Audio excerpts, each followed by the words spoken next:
Just to kick off, if it's okay, Becky, I think you've gone first maybe 1 or 2 weeks in a row now, but if it's okay, because I know you've got another story to tell on this, and I think you were one of the first people to raise this as a potential roundtable topic and talking point, would you mind kicking us off and talking about your experiences, looking at the different sort of working models? Hi, everyone. I'm Becky Ospina. Nice to meet you. See some familiar faces and some new faces. So great to meet everyone.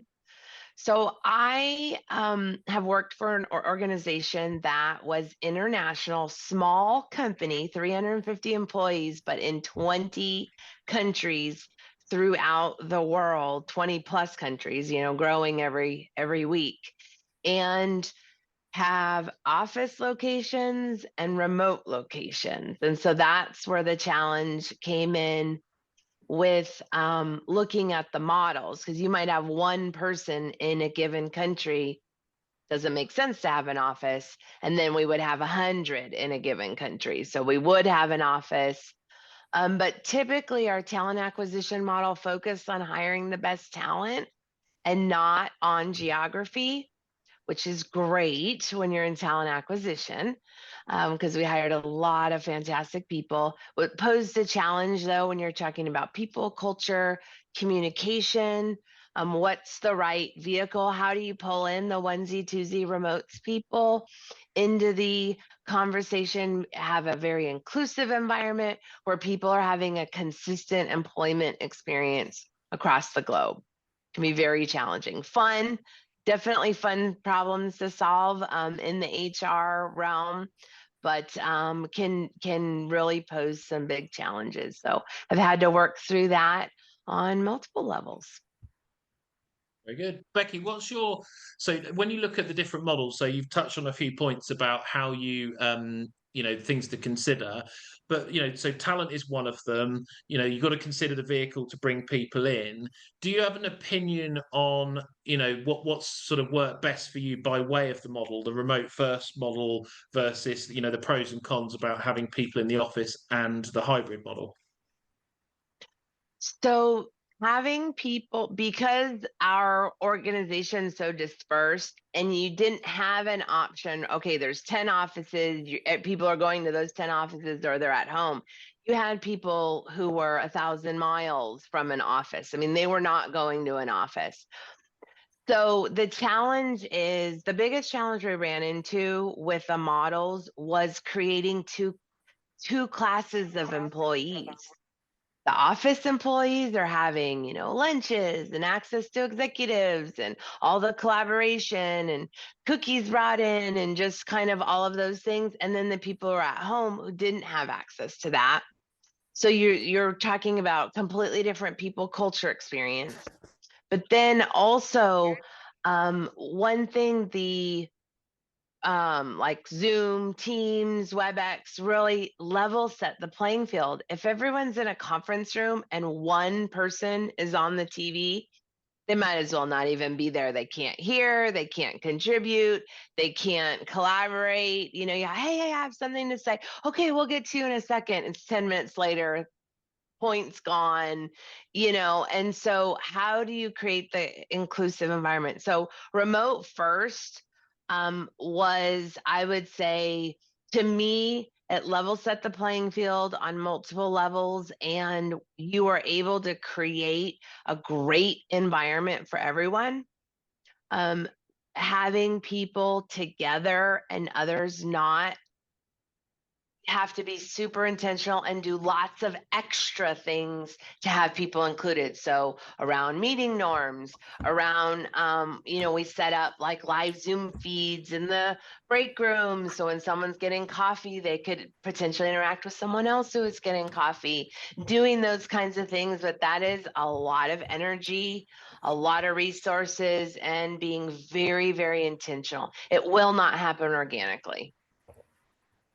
Did you get any so this is one of the things that Liz, who unfortunately, Liz Crute, who can't attend today now, unfortunately, but she raised a question similar to what you just mentioned about having two classes of employees. And one of the things she mentioned is she's had a real challenge with actually getting both sides to buy into the model. So she's got, and I know in her case, she's got a number of scientists, people that have to be in a laboratory, right? And then she has the other half who can work remotely. And there's actually a cultural problem almost as well, where, one side is kind of has an issue with the other side being able to work remotely and so on. Did you come across that as well? Absolutely. Absolutely. Especially because we had miles radiuses and we had people move outside of the radius so they could stay home and not have to go to an office. So there is definitely an us versus them mentality. That is real and it's a real challenge. How did you how did you manage that? Was it just a question of being, well, just kind of living with the scenario? Was there anything specific you can do to to help that problem? What we focused on, and it did seem to help, is bringing the remote people into the office and having real kind of team building collaboration. We call them innovation labs, because a lot of creativity just around development, tech. We're in the tech space, but bringing people together and having them work together help to break down the walls and establish the rapport and the relationship. So it's costly to have all those people travel and stay in hotels, but we felt like it was worth the investment on the people culture front to invest in that. And it helped on many levels. Did it solve everything? No, but it Okay. helped on many, many different levels, is getting those people together and Mhm. saying, this is worth it. This is important, because productivity goes down actually. And bringing people into office, productivity goes down. It wasn't a productivity issue. Um, and so saying our culture is more important. It's more important that we're creating this inclusive, environment. We're empowering people and, all the messaging around it, that we're willing to sacrifice productivity for a short periods of time. It sends a real message to people. That's really interesting, and I think I know, Stephen, you're going to talk in a while about the some of the data points around this, and I haven't seen any of the data points around this, so I'm generally really interested as well in the sense of understanding the productivity argument of remote first versus office and so on. But so what you're saying, Becky, is it's actually more of a question around bringing the culture together rather than a productivity issue at all. It's actually the cultural side that's the consideration. Yeah, a lot of people focus on productivity. Oh, let's get people together, they're more productive. And there is an element to that. This is my experience, in practical speaking. So yeah, I'm not sure what the data says, but the productivity goes down for sure for periods of time, because you want people to socialize. You want to do events in the office, team building events, things that aren't just producing work. We focused on, if it was individual work, coding, writing reports, analyzing data, that's what you do at home. When you're together in an office, that's when you collaborate, innovate, brainstorm, get a team together to solve a problem where you're whiteboarding. I realize there's digital tools for that, but I will tell you, it's not the same at all as being together. And so, from the standpoint of, for an IT person, well, how much code did you write that day? None. I was in an innovation session all day. That's the work you do at home. When you're together is when you do the together type of work. So we're super intentional around having all hands meetings, department meetings, cross-functional meetings, collaboration sessions. That's what happens when you're together in the same room, not your To, individual work. Sit at your desk and type on a keyboard. right. To me, that there's probably a follow-on thing around this in the sense of actually prioritizing workloads and management. I mean, I can speak from our own experience. We're remote first, but we're planning on getting together as a group for maybe a week or something in the next couple of months. And when we do that, that week we're going to have to prioritize other work and be mindful of the fact that that week is other things aren't going to get done. So so I totally get that, and I think I'm interested to know, is that a self responsibility on the individual's point of view to kind of prioritize their workload effectively if they're a coder, for example, and manage their manager's expectations around things when they'll be done, or is that also partly kind of a corporate responsibility to help people juggle their workload in a different way? I think it's both. That's is my opinion. If you put that solely on the employee, they will not be successful because they're not typically empowered to, you know, decide when the deadlines are, right? Deadlines are set for them. So it's up to the leaders of the organization to say, this is how many projects we can do. We can't depend on X amount of percent of productivity. There's all kinds of formulas around labor productivity of holidays, vacation, you're productive 6 hours out of 8 in a day, that type of thing when you're in an office. But you've got to factor in an additional buffer, especially when you're bringing people back together who have not been together in a few years. It's not going to be the same. And that's a lot of illusion of leaders that, oh, we'll just go right back to 2019. You can never go back. Employees can't unsee or unknow. I've been at home for 3 years doing my job and it's been fabulous. They can't unknow that. And so Yeah. creating the value proposition is not just around, I call it butts in seats. It's not just sitting at a desk in an office anymore. What's the value proposition of bringing people together? Because there's a real cost. Mhm. Yeah, very interesting. Can I throw maybe Cindy? I did catch that you nodded to a few points in there. Would you be able to share your views? I think what Becky shared is very valid for us that when we work for different organizations, people have different view of work together. And I did run return to office program, try to encourage people come back to work. And then the biggest obstacle or the strongest opinion is that do we really make, is this going to lose the productivity or can we really make the work in the way that we used to? Like no matter some people would put definition for used to is before the COVID. Some people would say, well, before you call us back, we are pretty much settled. Work from home is as productive as before. So why you want us to travel and spend 2 hours, 3 hours on the way to work or back from home, from the office? That's not productive. So we have to find a way to balance with different preference, different job scope, different team, different manager. That's a lot of things that we want to share. I want to learn from this group as well. What is the recipe you're using for your organization? I do see from top leader, they want us back to work as normal because they can see you in the office. They know you're doing work. You're not playing golfing. But if employees, they say, hey, I work from home, it's more productive than I'm in the office because, like you said, people chat around, I got distracted. I could be more focused and get more work done at home. So we have to convince everyone move towards to a way to work together, which kind of make everyone happy. It seems like impossible, but how we want to make it work. Yeah, that's just my puzzle also sharing with the team. Mhm. If I could Thank jump you. in on Perfect. that one, Chris. There's a Oh, report. yeah. It's interesting that you mentioned the executive perception. There's a complete mismatch between executives' concept around productivity and employees' concept around productivity. Yeah. So Microsoft did a workplace index report on this, and 87% of the employees said that they feel productive in the remote environment, and executives had, it was 12% of people who were executives felt that they were fully comfortable with people's productivity. So it's almost literally the exact opposite to 1%. And I think it's understandable, right? They came through that system themselves.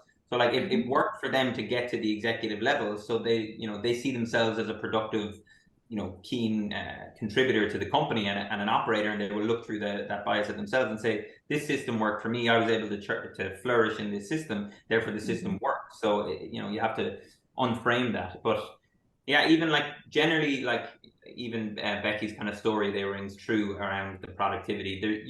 The caveat to this is you will find companies who are more productive with a fully in office than when they tried remote. You'll find the opposite is true across the board as well. The issue isn't necessarily around the model. I think it's how you execute on either of those two models that impacts your productivity most. You can be a fully in-office company and have really high productivity and do really well, and you can be a fully remote company and have really high productivity. The thing it comes down to is how do you measure productivity and how do you build culture so that it optimizes for that. And I actually think we do the wrong thing in trying to measure productivity, because we should try and measure where we're losing productivity, so like the unproductivity piece. Numbers on it are that, like, you know, when you ask employees themselves, in a fully remote, fully flexible model, they say there's about a 39% increase in productivity. So there's two ways of doing it. Do you look at the balance sheet, the P&L, and say, well, look, our ultimate goal here is shareholder value, therefore our metric for productivity is revenue or profit. Okay, that's one way of doing it. I don't necessarily think it's the right one fully, but even if that's your method, companies who offered full flexibility had 21% increase in profits between 2020 and 2022.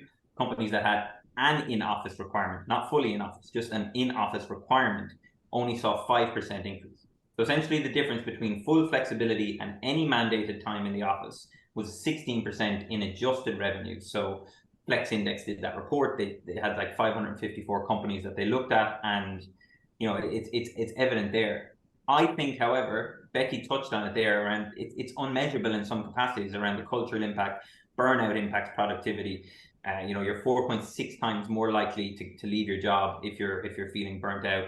43% of people are a little more likely to say that they're burnt out if they're in an office environment. So there's loads of stats I could fire at you, but I think the narrative and the story is more important. Of if you take an example of a team of, you know, let's say 4 engineers and a manager, or 4 marketers and a manager, what's the thing that's going to impact productivity the most in that team, and work backwards from that. The first thing is if one of them leaves, right, that you're instantly 25% lower in your individual contributors. Okay, if those people are burnt out, if they're wasting unnecessary time in meetings, if they're not clearly aligned on the strategic alignment of their job to the functions overall OKR and the functions impact on the overall mission of the company. Some of those things are irrelevant whether you're in office, whether you're fully remote, but you should look at it from the opposite side of the coin. I think what's going to impact like negatively on productivity rather than positively. I brewed several questions there from a lot of the stats that you'd shared and some of the insights, but you mentioned a lot. You did touch on quite a few stats that sort of you started off by saying obviously either model can work, which makes a lot of sense depending on the situation, but then a lot of the stats you gave were specifically about related to the P&L. It seems favorable for people to consider moving remotely as a business culture.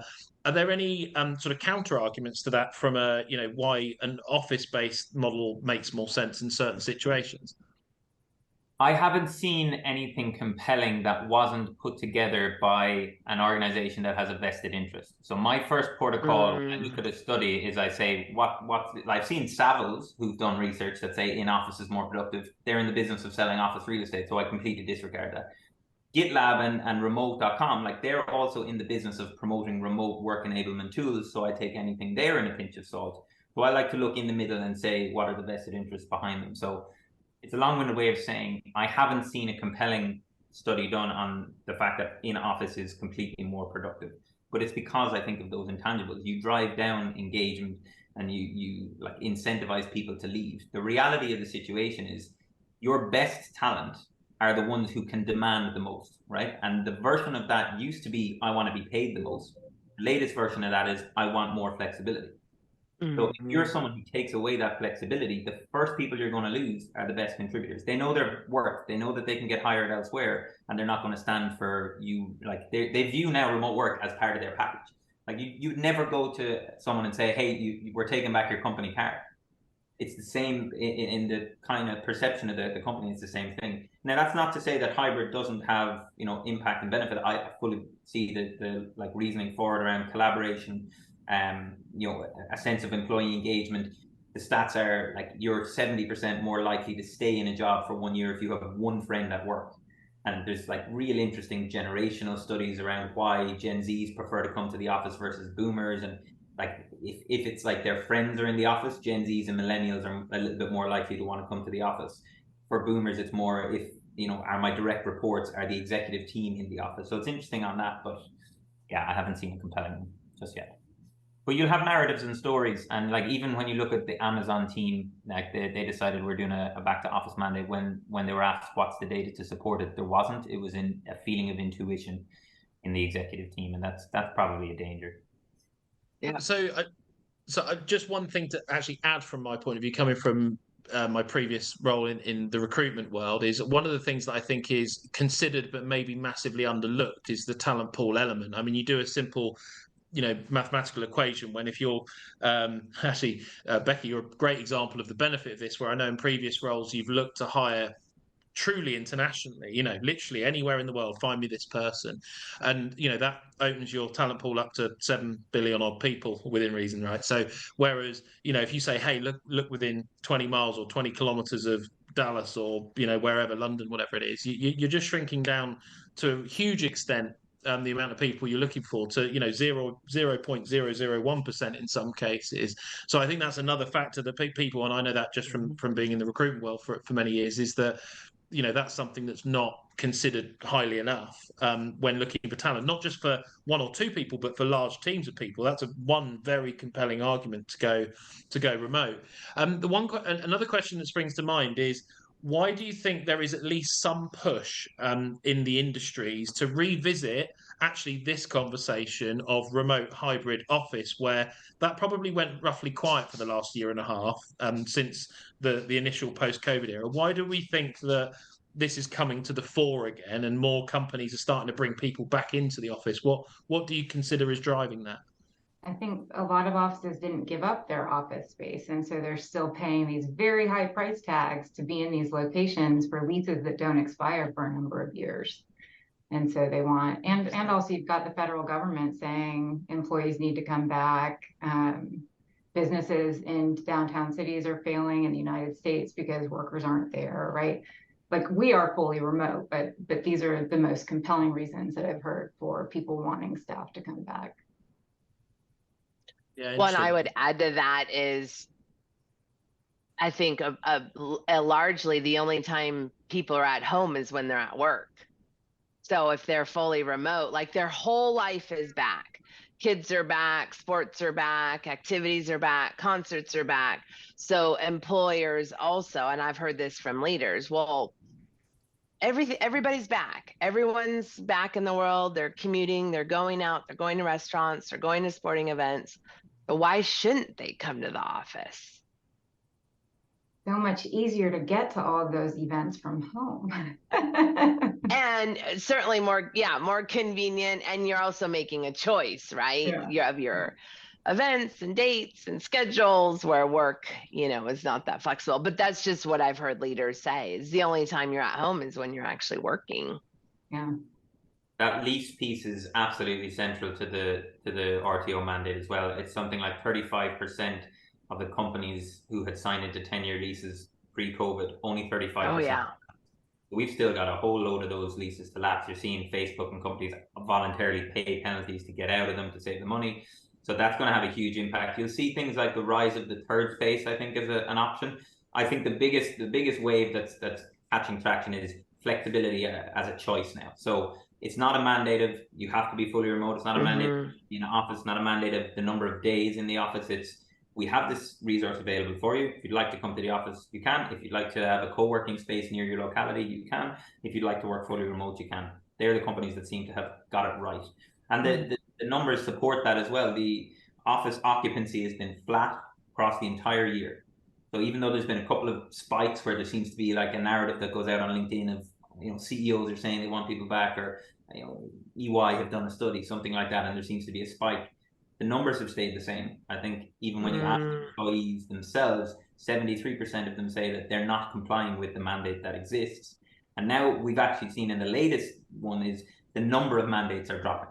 It used to be like 40, I have the numbers written somewhere, 49% on like how many companies were saying we have X amount, a certain number of days in the office. So there was a mandate, not necessarily fully. The number of mandates has now dropped to 38%. So companies are realizing, crap, if we try and force people to do it, there's this psychological reaction where they just, because you told them they have to, they don't want to. The converse of that is make it compelling for them to be there. have intentionality, as Becky touched on her first story, have intentionality of what the reasoning for being there is. All these companies are changing their office space to be more collaborative and embracing technology in the office and making it cool. So like that's the carrot method that I think will win if you want people to be in that space. So, Stephen, let me ask you this question directly, and anyone else who has a view on this. Does it, based on Jessica, you were mentioning about, you know, one of the reasons at least is around people having long leases and the narrative that's maybe being put out there at the moment. As those leases come to an end, is that one compelling reason why we think actually this might just be a flash in the pan by way of a trend, and that actually we'll go back to what it was before, which is where most companies offer either fully remote or at least mostly remote type models? Stephen, what's your view on that, first of all?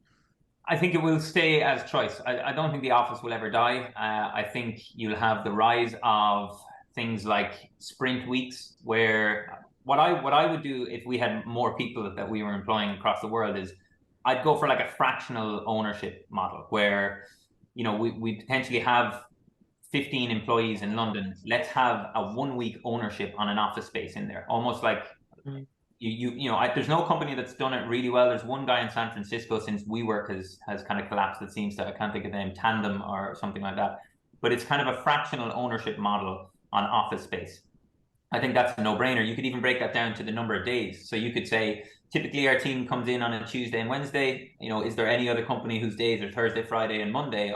And you know, we'll share this space, and you know, you even half the overheads of cleaning and everything like that. So I think that will happen. The third space will rise, and you'll possibly see more kind of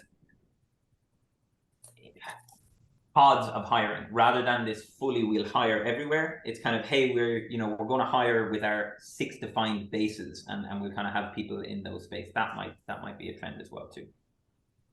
Interesting. I mean, sorry, Jessica, go on. I was just going to say, we actually had an opportunity to get out of our lease in our Washington, D.C. office. My organization is about 5,000 employees, 1,200 in the U.S. The rest are in other countries. We do work in about 60 countries right now. And the D.C. office was the largest of the U.S. offices. And people had doors that closed, and, you know, like it was old-fashioned government building. So when we got out of that lease, we actually moved to a new space, renovated it entirely, a much smaller space. Instead of 4 floors, we're now on 2 floors there.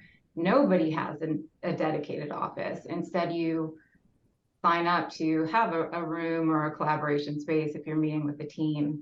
And that's kind of more the future I see, is that like where you are giving people the option to come into an office, but it's not going to be like all of your stuff is on the walls anymore. You know? So it's more the hotel space idea.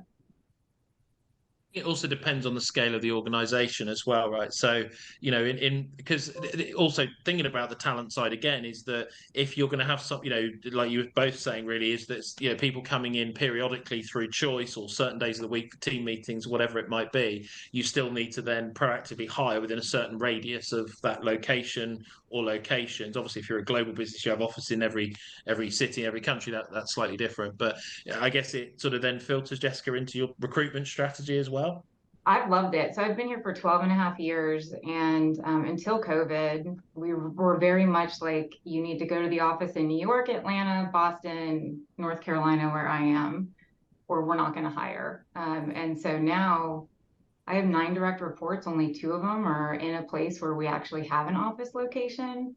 And people that I had looked at before, like before COVID, wanting to try to hire, who I couldn't hire because we couldn't have remote, like I could hire now, right? And so that worked out really well for me, and it does for recruiting, because people can be anywhere now that they want to be. So the biggest trick is tracking where people are moving. So our offer letters include the clause that if you relocate to a different state, like say you go from DC to Idaho, and the cost of living is significantly different, taxes are different, everything. Like, you need to let us know, and it needs to be approved, and your salary may change. So those are the things that we take into consideration now. It's really interesting. I just want to add one little nuance here because a couple of years ago, this was actually just when we were getting used to the new world. We had a company we were working with in the security world at the time, and they were thinking of putting their first office in Europe, in London. Little nuance thing. What was interesting was we started to help them with the recruiting and very vocally said, "Don't put it in London," because they wanted full-time workers in the office. It's like fair enough, that was their strategy, for them, and it's what worked and so on. But in the end, they moved it to another city in England because actually what we were finding was almost nobody would actually agree to a full-time role in London, whereas in other cities across the UK, they would consider a full-time role in that city because it was a lot easier to travel in and out of, simple as that. As anyone who's been to London knows, it can take you an hour and a half to get from one side to the other, whereas Birmingham, Manchester in the UK or whatever, you can get from one side to the other in 20 minutes and get a seat on the train or the tram or the bus or whatever it is you're doing. So there's all these kind of little considerations that come in as well.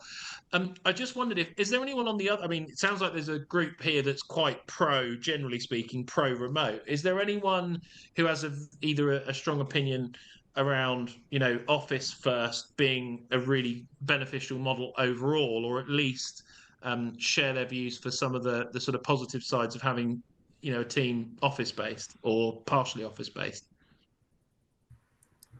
Hey, this is Kristen. I don't know if I'll get kicked off again. It's been like 4 or 5 times already. So that's why the video's off. I'm not pro office, but one of the things that I was really curious how this conversation would go. I remember very distinctly, I've been working remote part-time or more since probably about 2005. But I remember being on a plane and sitting next to somebody when I was traveling a lot around about 2006, 2008. And there was a gentleman that was just very disgruntled because he had someone that was working remote and they sucked at it, right? He was just really irritated because a direct report was there and they worked from home, and he thought that was the worst thing ever. And this is why, because this person's so bad at their job and it's horrible and all this sort of stuff. And so, like, obviously the world has changed quite a bit in the last, few years and after COVID.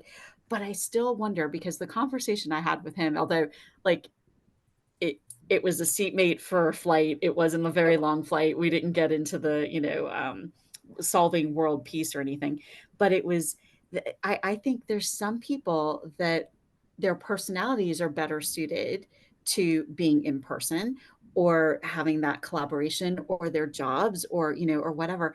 And before COVID, I think there was more of at least for the organizations I worked for, more of a view of like, it wasn't necessarily you were going to get to work remotely, but if you were, let's evaluate the job. Let's evaluate you.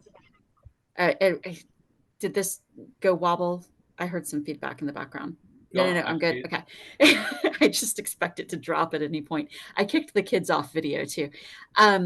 So, but it's the sort of thing where I also wonder if that should be part of the conversation, where it's not just, is it convenient for me or do I like it, but is it helpful? Is my personality suited towards it? Am I, not just productivity, but I think deeper into performance and things like that. So I wondered if that would come up.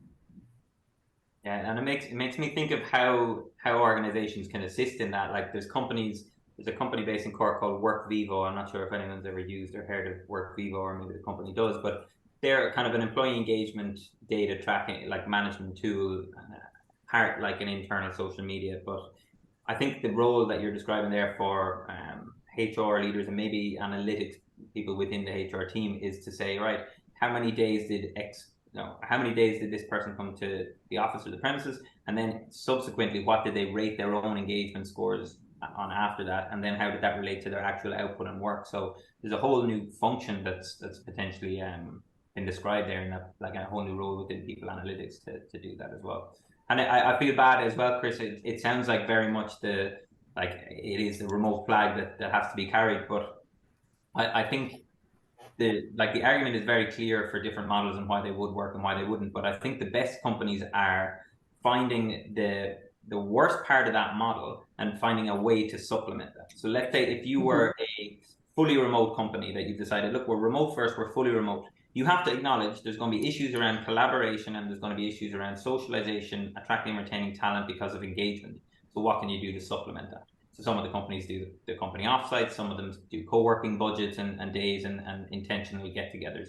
Then if you look at the hybrid model, okay, well now we can potentially see that the collaboration and the culture and being friends and engaged at work has the potential by default to be a little bit better. Now it still requires intentionality, I think, too. But there's a competitive game there potentially versus fully remote. But what you've taken away by that is completely you've taken away location flexibility.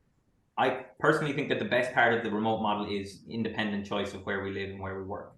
If you do a hybrid model, you've taken that away. So can you supplement that restriction on location flexibility with some sort of a carrot and some sort of a policy that allows it? The most no-brainer policy for me is having a work from anywhere policy, 30 days or 60 days, whatever you define it as your company. It is the most cost-effective no-brainer policy that you could put in. It literally costs you nothing most of the time. The employees, if they can afford it, will go and do those 30 days from abroad. They'll go back and they'll live with family and they'll work from there. And it kind of supplements that restriction you put on that office. So like that's probably the most obvious thing I think the company should do if they haven't. Just sorry, Greg, you go. No, I was going to make a comment here. I know in talking with a couple of clients that I work with, one thing that they're doing is these clients were both, I'll say, office-based until COVID, and then they went entirely remote.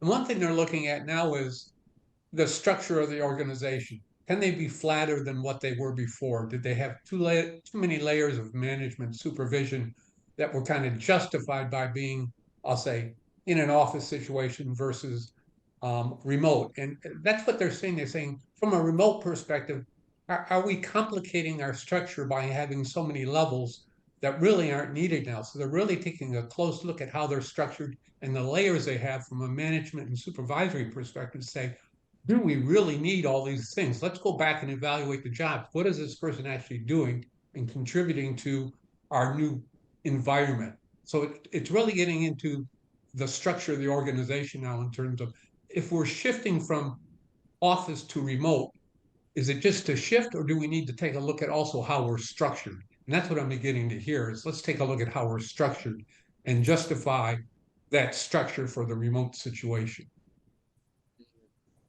Can I actually off the back of what you just said, Greg, I'm curious if and we can pick this up separately as well, but does anyone here need any specific information or data points that maybe they need to take internally if they're in a situation where your organization is considering changing models in any way, shape or form? I'm just curious if anyone, because one of the takeaways for us is to figure out what content people need and then sort of share it around afterwards. I just wondered if anyone had anything specific off the back of Greg's point.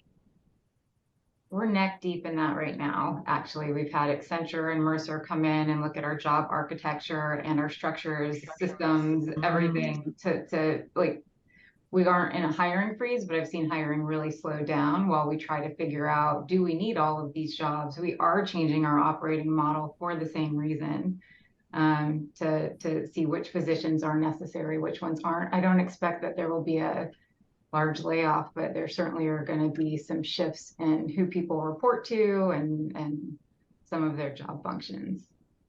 Have you created any new jobs as a result of the shift, do you think, Jessica? We have, yes. Mm-hmm. What have you how have you approached that? So the rest of the new jobs are coming out December 15th, but we had to post for one in advance. And like I said, it's a large organization, but we've never had vice president titles here, and we will see that in future state. So like you've got someone leading a $750 million business unit who's a director, which was hard to recruit for because people like the titles, right? It should have always been a vice president, but for someone to lead our business development and strategic growth pillar, we had to hire a vice president. And so more are coming now. And it's great. It's really great. And has there been sort of remote like enablement role created, like a head of remote, or a, you know, maybe taking a new particular look at employee engagement and creating a role for that, given the kind of new environment, or any of those functions? We have not done that yet. But I know that like there's a project management office that has like 400 priorities, and that may be somewhere down in some of those, but I haven't seen that role yet. I think there's a really interesting one that's probably yet to take flight, but something like a chief documentarian, or having like a purpose-built documentarian. So if you live in Notion, or if you transition into one of these kind of tech, like, you know, ops management platforms for documents collaboration and so on and so forth, you're going to need someone to make sure that's the most efficient workflow possible and everything else. I think that'll be a spot that we'll see new roles kind of created for. Yeah, that'd be interesting. Fun to recruit for. Just what about one of the questions I had that I was going to kind of ask anyway related to this is it just slightly more tactical, but around things like KPIs or measuring performance, I suppose, is the broader category. So, you know, Jessica, if your organization moves models, or, you know, changed it in some way, maybe you're not that far along the track yet, I don't know, but like, I'm just wondering if you or Stephen, maybe you have any views, or anyone else, around how do you change the measurements, if at all, to see how people are performing in, you know, in different models. We are not far enough along. We haven't even gone through phase 1 yet. So Mm-hmm. Stephen, do you have any views on that particularly? And it's sort of related to the data you shared earlier. Yeah, very hard without knowing the specifics of the company and how they currently measure and what their approach to it is. Like, one of the generally accepted transitions now is that, you know, we're no longer going to measure based on time and input. We're now going to measure based on output and performance. That also factors into that kind of weird paranoia around the executive team. You know, how do we know that they're working or not playing golf, as that example was given out? So there's some steps to get over on top of that, but it also comes down to, I keep saying, engagement and motivation, and how operationally excellent the teams are. If you have clear and aligned individual OKRs or metrics that you've defined, if they're tied very clearly to the functions role or the team's role, and if they're tied very clearly to the organization, that's how in office, not in office, remote, not remote, like that's how you're going to bring transparency to that. That's what motivates people as well. If you can see very clearly, hey, if I get this project completed in 2 weeks, this is what the team is going to have an impact on their, you know, overall score, and this is going to impact the company. Like, that's the winning formula, irrespective of the model, I think. So we're going away from the old clock in, clock out models then, with the old machines, for those that are old enough to remember them, right?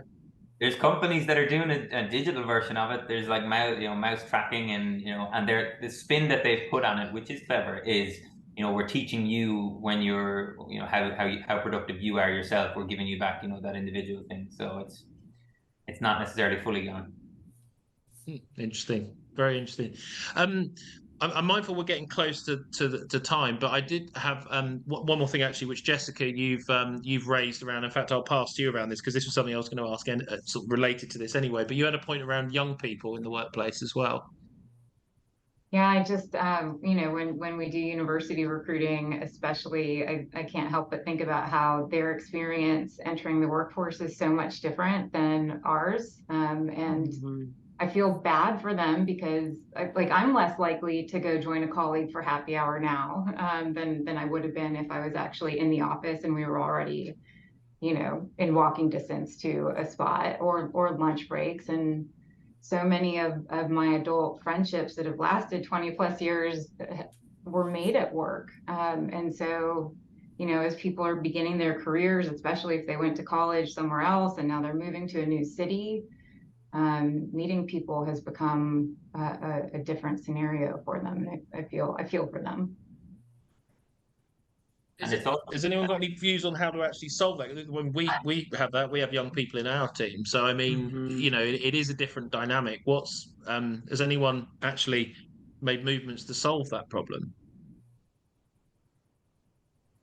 I don't think we solved the problem. We had some young graduates, that they probably play video games in the working hours, and the manager was kind of not happy about that. But we kind of overcome that, and we said, well, as long as they deliver a designing work and they're productivity is measured by what the result they deliver.